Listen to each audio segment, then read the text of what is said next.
Nothing could have prepared Sarah Mitchell for the chain of events that would unfold when she agreed to cover for her cousin at the airport. Executive transportation service? What started as a simple favor on a Tuesday morning in June quickly spiraled into a corporate comedy of errors that would eventually make headlines in the business world and change the trajectory of her career forever. The likelihood of picking up the wrong person from an airport might seem slim, but when that person happens to be one of the most influential CEOs in the tech industry, the consequences can be, in Sarah's case, surprisingly fortunate. It was June 7th, 2023, exactly 2 years ago today. Sarah, a 27-year-old recent MBA graduate struggling to find meaningful employment, received a desperate call from her cousin, Mark.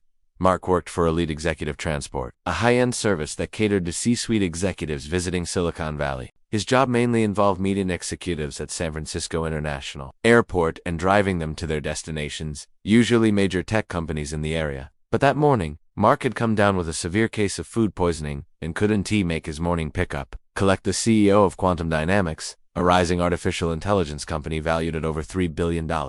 Mark's supervisor was out of town, and finding a replacement on such short notice seemed impossible. The company had strict protocols for vetting drivers, but Mark was desperate. Sarah had visited his workplace several times, knew the basic procedures, and even had experience working part-time as a rideshare driver during her graduate studies. Most importantly, she had a clean driving record and a professional demeanor.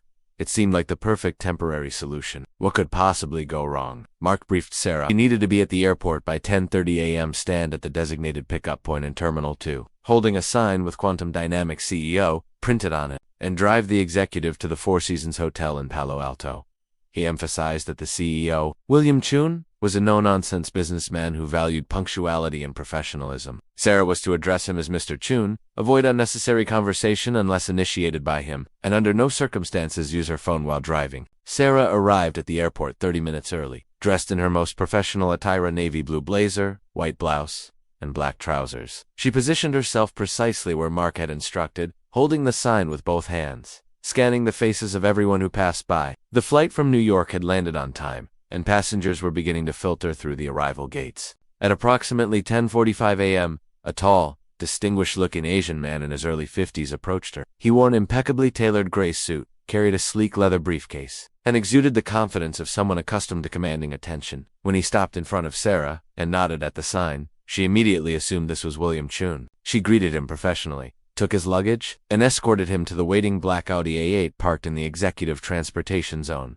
During the drive, Sarah maintained a respectful silence, only speaking when addressed. The man seemed preoccupied with his phone, occasionally making brief business calls in hushed tones. He asked about traffic conditions and their estimated arrival time, but otherwise kept to himself. Sarah noticed he seemed slightly different from the photographs Mark had shown her of William Chun, but she attributed this to outdated images or the effects of travel fatigue. Upon reaching the Four Seasons, Sarah handed the man's luggage to the bellhop and wished him a productive stay in Silicon Valley. He thanked her, handed her a generous tip, and disappeared into the lobby. Sarah texted Mark to inform him that the mission had been accomplished without incident. She headed home, relieved that the nerve-wracking experience was behind her. It wasn't until 3 hours later that her phone exploded with notifications. Mark was calling repeatedly, his texts becoming increasingly frantic. "Call me now. Huge problem. Where did you take him?" When Sarah finally connected with her cousin, the horrifying truth came to light. William Chun, the actual CEO of Quantum Dynamics, was still at the airport, furiously waiting for his driver, who never showed up. The man Sarah had transported was James Jung, the CEO of Quantum Dynamics'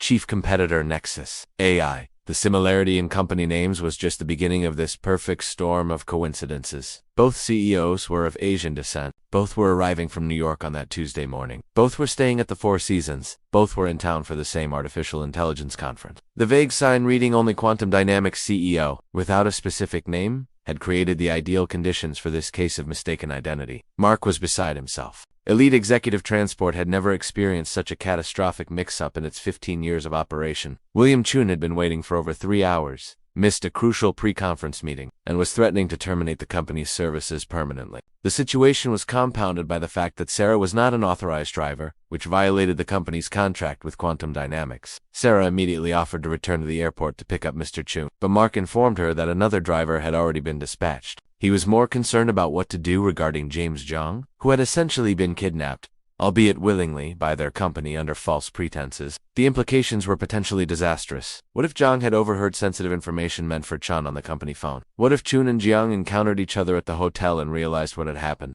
What if either CEO decided to pursue legal action? The next morning, Elite Executive Transport CEO called an emergency meeting. Sarah was asked to attend, certain she was about to witness her cousin's termination and possibly face legal consequences herself. To everyone's surprise, the atmosphere in the room was not one of panic, but of careful strategy. After consulting with the company's legal team, they determined that while the mix-up was serious, it was ultimately an honest mistake with minimal damages. The plan was straightforward. Sarah would personally deliver a letter of apology to both, explaining the situation and offering a month of complimentary executive transportation services. Mark would keep his job but would be placed on probation for 3 months. Sarah, having demonstrated poise under pressure and impeccable driving skills, despite the mix, would be offered a formal position with the company after completing proper training. When Sarah delivered the apology letter to William Chun that afternoon, she was prepared for outrage. Instead, Chun seemed almost amused by the situation. In 15 years of corporate travel, this is certainly a first, he remarked. He explained that after waiting at the airport, he had simply called an Uber and arrived at his meeting only 30 minutes late. While inconvenient, it hardly qualified as a crisis. He accepted the company's apology and even complimented Sarah on her professional handling of the aftermath. The meeting with James Jung, however, took an unexpected turn. Jung had apparently been aware of the mix-up almost immediately, but had chosen not to say anything. I was curious to see how it would play out, he admitted with a slight smile. Besides, I needed a ride to the hotel, and you were already there. What could have been interpreted as a strange or even concerning response was followed by a business proposition that left Sarah stunned. Jung had been impressed by Sarah's professionalism and discretion during the drive. He explained that Nexus AI was expanding its corporate relations department and needed someone with exactly her qualities: attention to detail, grace under pressure, and the ability to interact comfortably with. He handed her his business card and suggested she send her resume to his assistant. If she was interested in interviewing for a position that paid nearly triple what Elite Executive Transport was offering, the story might have ended therein. Embarrassing mix-up that fortunately resulted in job opportunities rather than legal repercussions. But the corporate world thrives on networking, and word of the incident spread quickly among the attendees of the AI conference. By the end of the week, the CEO swap had become something of a legend, with exaggerated versions circulating that claimed Sarah had deliberately engineered the situation as an elaborate networking strategy. What makes the story particularly compelling is how it highlights the fragility of our identification systems in an age of sophisticated technology and biometric verification. Sarah's experience demonstrates how easily identities can be confused when we rely on superficial markers like a person's appearance and a vague job title on a sign.